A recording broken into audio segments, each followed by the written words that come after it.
আমাকে বলছে China product, এগুলো চায়না থেকে বাইরে থেকে ইনপুট করা হয়েছে। এগুলো 2300 টাকা করে, 2200 টাকা, এটা 2300 টাকা। আর দুইটা শার্ট আছে এখানে, একটা প্যান্ট আছে, দেশি প্রোডাক্ট। তো ওই জন্য আমি স্যারকে দাঁড়াই বলেছি এখানে দেখার জন্য, জানতাম না যে আমি এটা বাংলাদেশি প্রোডাক্ট বলে। ট্যাগ দেওয়া আছে চাইনিজ, লেখাও চাইনিজ, এবং উনি আমাদের কাছে ক্লেম করছে এগুলো চাইনিজ প্রোডাক্ট, কিন্তু এর অনুকূলে আপনাদের সামনে বললো যে ওনার কাছে কোনো প্রপার ডকুমেন্ট নাই। এবং এই বিষয়টা যেহেতু উনি অবহিত না, এটা আমরা ধরে নিতে পারি মিথ্যা বিজ্ঞাপন আর কি। মিথ্যা বিজ্ঞাপনের মাধ্যমে ক্রেতা সাধারণকে প্রতারিত করলে 2 লাখ টাকা, আমাদের ভোক্তাধিকার সংখ্যা 2009-44 ধারা মোতাবেক 2 লাখ টাকা জরিমানা হতে পারে। এটা তো আপনি যে ট্যাগ লাগিয়ে রাখছেন, এটা তো বোঝা যাচ্ছে বিদেশি প্রোডাক্ট। এবং আপনি যখন আমাদের অনুপস্থিত আপনি বলতেছেন কাস্টমারদের কাছে যেটা বিদেশি প্রোডাক্টের দাম একটু বেশি, যে টি শার্টটার দাম আচ্ছা, যে টি শার্টটার দাম 2290 টাকা, এটা যদি দেশি প্রোডাক্ট হয় এটা দাম কত হইতো আপনি বলেন? আপনার মানে আপনি তো বিক্রি করেন না, আপনার ধারণা আছে কিরকম দাম হইতো ওটা?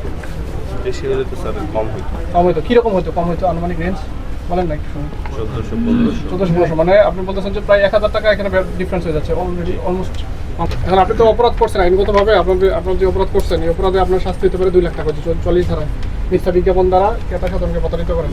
আপনি এগুলো মিথ্যা বিজ্ঞাপন দিচ্ছি, আপনার এর সপক্ষে আপনার কোনো ডকুমেন্ট নাই। আমার কথা বুঝতেছেন?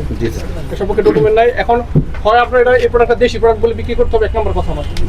নয়তোবা আপনি পরবর্তীতে আপনার যত আমদানি করার কাগজ এবং এটা মিলাতে আপনার কাগজ হচ্ছে আপনি কিনছেন, কেনার রসিদ আছে, আমি এটা বলি না, কিন্তু আমার কথা ভালো করে খেয়াল করে দিচ্ছে।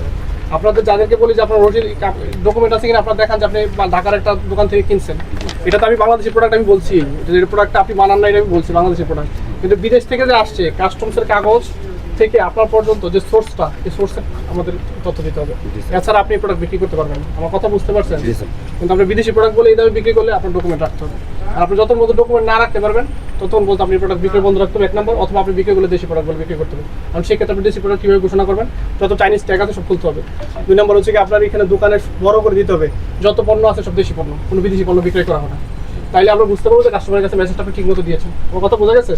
এই অভিযানের পূর্বে বিভিন্ন সময় ব্যবসায়ী সমিতির সাথে মিটিং করে আপনার ঈদ পূর্বে আমরা ঈদের আগে আমরা এই স্থানীয় যে ব্যবসায়ী সমিতি আছে, আমাদের সাথে ব্যবসায়ী সমিতির সেক্রেটারি সাহেব আছেন, ওনাদের নিয়ে আমরা একটা মিটিংয়ে বসেছিলাম যে আমরা কি কি বিষয়ে আপনার ঈদের সময় অভিযান পরিচালনা করি। সেক্ষেত্রে আমরা বলেছিলাম যে পোশাক যেগুলো বাংলাদেশে আমদানি হয়, আমদানিকৃত পোশাকের যে সঠিক যে সোর্স, যেটা ধরেন আপনি যেখান থেকে কিনে নিয়ে এসেছেন, ওইটার যে আপনার আমদানির যে যথাযথ কাগজপত্র দোকানে সংরক্ষণ করা লাগবে, এবং মূল্য নির্ধারণের যে বিষয়টা, এটা যেহেতু আমদানিকারক এটা নির্ধারণ করে রাখে, সেক্ষেত্রে একটা বিজ্ঞপ্তি ছিল, বিজ্ঞপ্তি ছিল বাণিজ্য মন্ত্রণালয়ের, যে পোশাকের আমদানির প্রপার তথ্য আপনার পণ্যে তাহা লাগবে, এবং প্রপার যে ডকুমেন্ট এটা আপনার দোকানে সংরক্ষণ করা লাগবে।